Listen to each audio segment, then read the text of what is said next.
I mean, I just want to say I'm so stoked for this opportunity to be a part of this.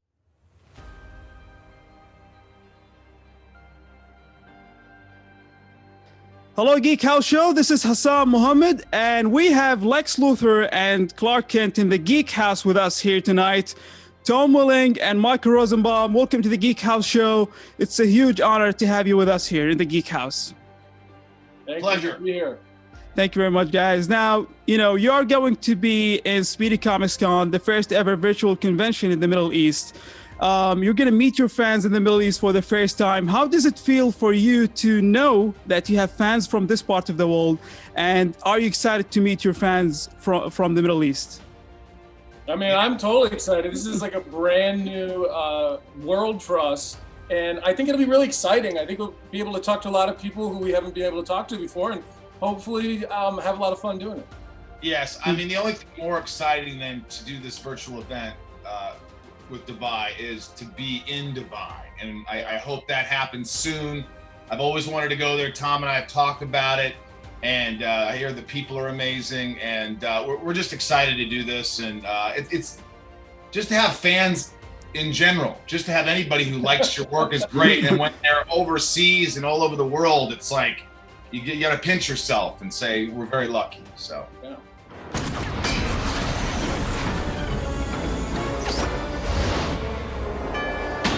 Lex, get down! Someone's trying to kill us! Get him inside! Now, I am very curious, like when you guys first met on the set of Smallville, what was your first impression on each other like? Well, when I met Tom, I was like, what a jerk. Man, guy, his head, he's got a big head. No. I'm kidding. He's, I was amazed by just how good-natured he was. He was just a genuinely good guy. And that's important. When you're working on a show and you start a show, some people are a little odd or they're a little bit too into their own, themselves. And Tom was just very giving and open and like, let's make this a great show. And he was so young. I mean, I was young and I was 26, he was 21 or something like that. And so we were both nervous. It was the biggest job we'd ever gotten. And we were both really excited, but like right off the bat, I knew we were going to get along, and that made it easier. Yeah, and I was surprised. I mean, at the time, Michael was such an accomplished actor already. It was very intimidating, and oh yeah, just accomplished, really accomplished. We just had a lot of fun. I think we definitely agreed that we wanted to make the show good, but let's have a good time doing it. And I think Michael helped me learn that. I really hadn't done nothing before this, and I looked at people like Michael and John Schneider and Annette O'Toole and Glover for sure, and just sort of like I was trying to learn from all these people because I didn't know what the hell I was doing. Tom, did you read any comics before taking the role of Clark Kent, or like did you just based it on the script? Okay. No, I really haven't seen many comics, and I made a choice early on. You would think that like, oh, I gotta read every comic that ever existed, but then it occurred to me that I was playing this character who wouldn't have known any of that information. So down the road, like when Martian Manhunter came and did an arc on the series, I literally had no idea who Martian Manhunter was. And so in those scenes where he was talking to me about, the destiny and the universe out there, I'm like, this is all new information. And that was more fun for me than it was to have this encyclopedia of knowledge where I would then probably have to fight judging some of the situations where I just got to play it, as much like Clark as just new information. I think it helped. I think it really helped that we didn't have a lot of knowledge about the history of Superman. I think it really contributed to the success because there was sort of like, wet behind the ears, just got two guys who just are in it. People were like, are you big Superman fans? And I was like, I don't know, Lex Luthor. I mean, I like Gene Hackman. So we didn't know a lot about what we were doing. We were just like, let's just be genuine and trust that the writers and the creators know what they're doing. And let's just, it's almost like, it's just new territory. You're just like every day something different. Who's that guy? Are you kidding? That's so-and-so. That's Aquaman. Yeah. Aquaman. What does he live in the ocean? Yeah, he actually does. Well, I mean, when they brought in your sister, well, you were like, I have a sister? What? Lex has a sister? Yeah. Look at this, by the way, Hassan. Oh, this is This is amazing. Come on, Lex Luthor and Clark Kent signed. I mean, this is not for, it's not for sale, right? Well, that's not mine. I have toys. I have a lot of toys and things in my house. So I wonder if you can get that Lex Luthor sign. I wonder if that's something. I don't know. Let's see. But this is an exclusive, by the way. Look at that. Boom. Amazing stuff. I don't know what it means, but whatever. Is the real Lex still alive? Oh, you don't get it, do you? I am the real Lex! Is he still alive? Sort of. Now, look, we've heard some rumors that Tom Welling is the biggest prankster on set when it comes to Smallville. Is it true, or, I would say I was probably a little more of a prankster. Michael was probably more the jokester. I think. Okay. Yeah. I agree. I was always cracking jokes and doing stuff to make people laugh. Walking around with my, my underwear, going, "Hey guys, you know where my dressing room is?" But like Tom was the guy who he would do things like put something in my trailer, like a bowl of chili in my toilet, and I think somebody went to the bathroom in there, and I'm like, "What the? Who's going to the bathroom in my trailer?" And I walk out of the trailer and Tom's laughing with the crew. He did stuff like that. That was I did more sort of setup gags. I jumped out of the barn behind you, the Kent barn, one time. I jumped out the barn window when I wasn't supposed to, and Laura Vandervoort thought I died. I knew there were stunt pads out there in case anyone fell, and she didn't. Right. And so I just dove out at the end of one of these scenes, and she screamed, and she didn't think it was very funny. I was okay. Yeah, I think it's fun. Still say it the same way. Astonishment mixed with a hint of dread, yet with a hopeful finish. You're alive. It seems my father had a change of heart. We have a lot of amazing TV shows, comic book TV shows like Arrow, Legends of Tomorrow, Punisher, Daredevil. Do you think that Smallville paved the way to all of these comic book shows these days? Yeah, I think you gotta. There's one person for sure, Glenn Winter, who, if you look at the credits, he went on and created a lot of this, what you see, that style, that visual style that we had on Smallville, and then went over to Arrow and went to these other shows and brought that with him. And now he's a very famous, successful director. He's a great guy, but it was his vision of how the show should be lensed and cinematically that really carried over in the action. And then Alan Miles, one of the other things that we didn't know about the history of Superman helped us, because Alan Miles created a television show that was much different than what had been out there about the Clark Kent or young Clark and young Lex. So a lot of those different things came out, and I think we also reached a point where technology was it was more budget friendly than it had been before to do some of these practical elements and visual effects that hadn't been done before in television before.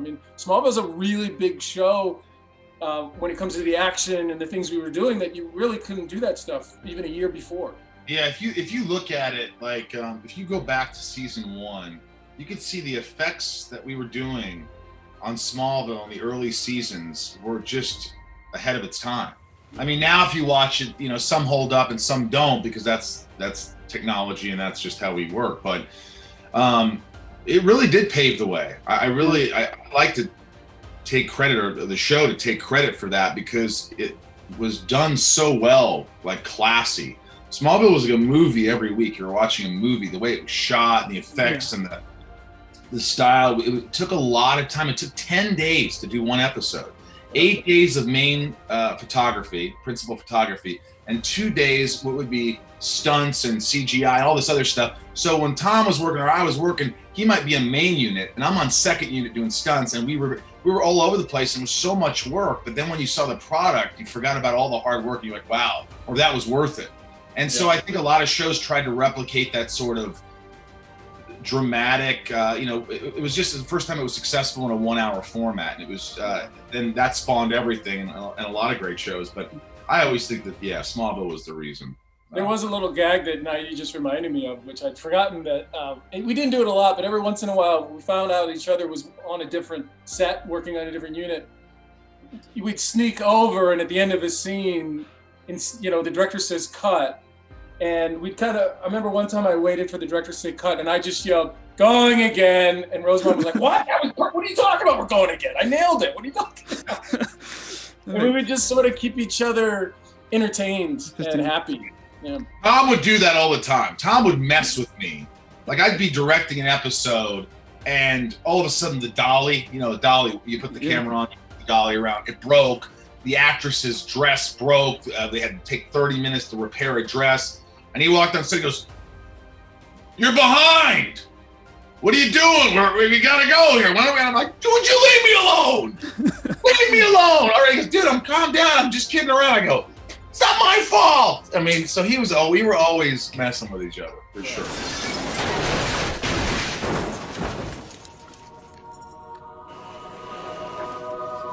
No.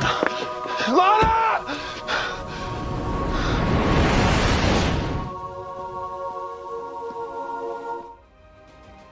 Now, like, you worked in different projects, not just Smallville. You've also been the Flash in Justice League, the animated series.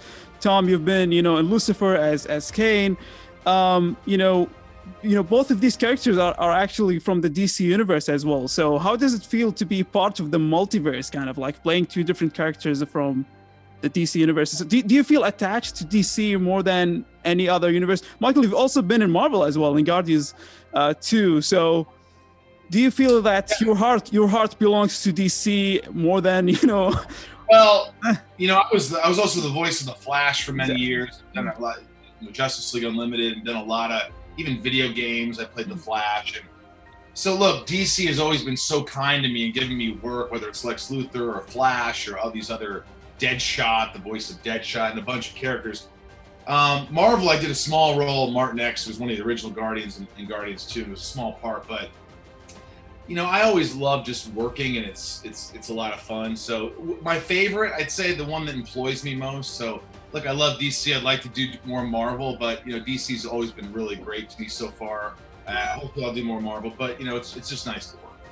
Yeah, I agree. It's funny. Michael's done so many the voiceover things for different characters, and him and I joked around about bringing the Smallville comics to animation and us doing the actual voices of the characters, because very rarely do you get to do the voice of a character you played before.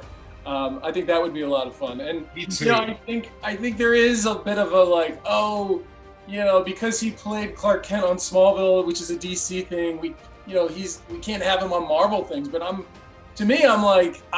my heart supports the characters that I play. Mm-hmm. And I think it would be kind of fun to be in a Marvel movie and play a different character. I mean, it'd be perfect. It'd be awesome.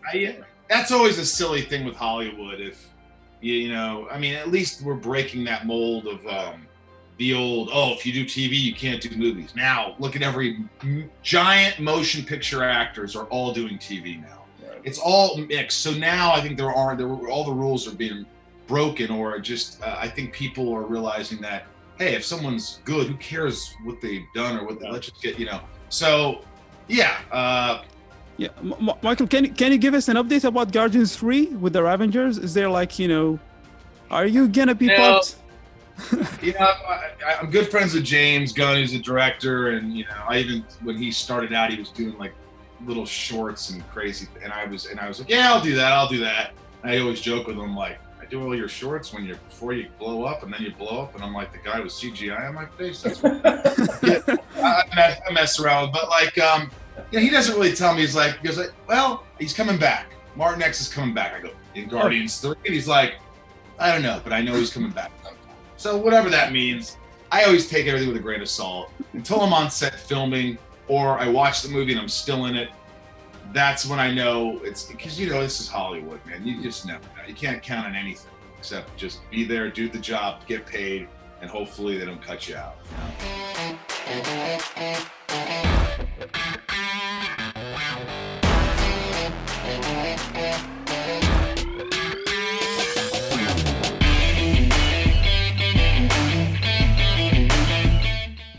And Tom, what can you tell us about the professionals? It was supposed to come in 2020, I think, but can you tell us about the premise of the show and maybe a release date for it? Well, we shot all 10 episodes down. Well, we did a couple weeks in Ireland and the rest down in Johannesburg, South Africa. We shot all 10 episodes. It's very exotic. It's all outdoors. It's very international. group of actors, and I play a private security guy who gets hired by Brendan Fraser, who's a very wealthy billionaire he's trying to get in the space race game, and his rocket blows up, and he hires me to help him figure out not only who did it, but also to protect him. And then it's a cross between sort of like a Ocean's 11 and an A-Team sort of situation. It's very, every episode there's action, and, we got to figure out, how to solve this issue. And it's very fast. It's very, at no point are we ever sitting around, which I really liked. It's a lot of energy. But the post-production was finishing up just as the COVID hit, and that slowed things down. But I'm hearing things now that it's being shopped around to be sold to a North American distributor. They now have me at least doing interviews about it, which means it's getting even more real. I can't wait for it to come out for people to see it, because we'd spent 3 months on it, and it was a very dangerous experience. I remember you texting me going, "Dude, I almost died today." And I'm like, "What?" Oh. Like crazy stuff. Like it was, and I saw the trailer. I don't know if you guys saw the trailer. If it's out there, it's intense, and it's like this is good. It's gonna be a lot of fun. I'm excited for it too. Thank you. All right. Yeah. It's gonna be a big experience. And I'm like, when's it coming out? When's it coming out? And as soon as I know, I can't wait to tell everybody. Yeah, I won't have him on my podcast till it comes out. You're not coming out. You heard him, I kill you.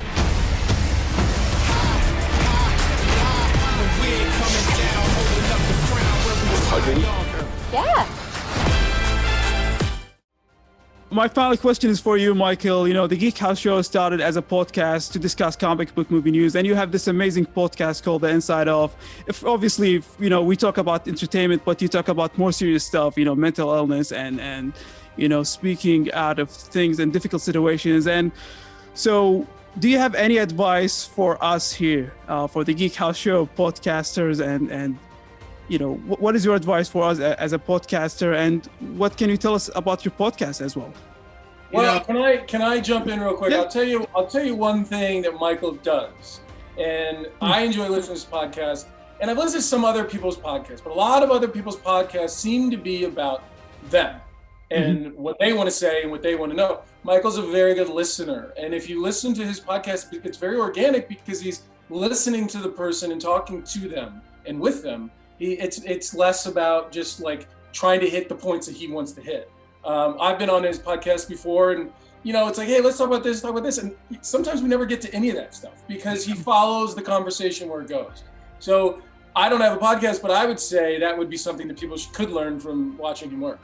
Dude, well, first of all, coming from you, I really appreciate that. I love it. And for me, in the beginning when I was doing it, I was like, I didn't exactly know what I was doing. And then when I started, like Tom said, listening and being more vulnerable and being honest with my guests, when I started talking about my dysfunction or my anxiety or my things, people started opening up. And then like people like Zach Levi and Tom, and then Stephen Amell, Arrow, he calls me and goes, "Hey, come on the podcast. I want to."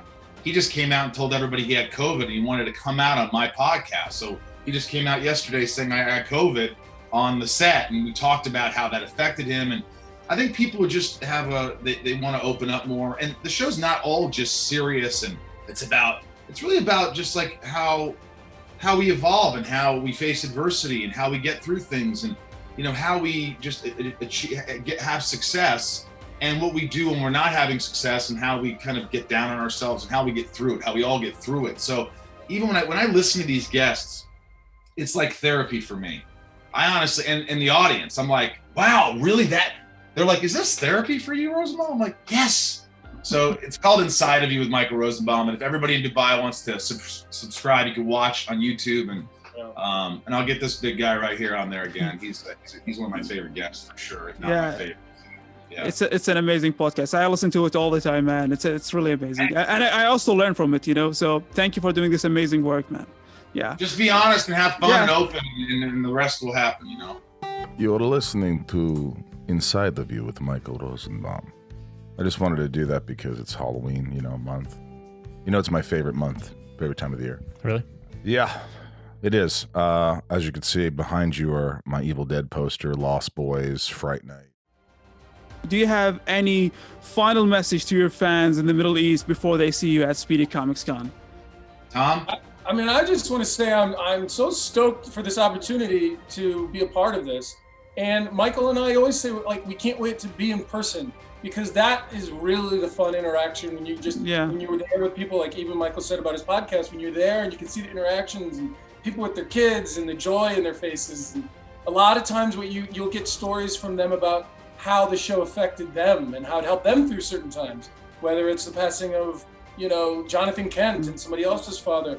Or I hear a lot of people, now the show's been out so long, they grew up watching it with their parents who may not be around anymore, and it's their bond that they still have. So it's a very cool, warm experience to be there in person. But in the meantime, to be able to be a part of this and just, you know, share some cool stories with people and make people happy, and I get a kick out of it. It's a lot of fun.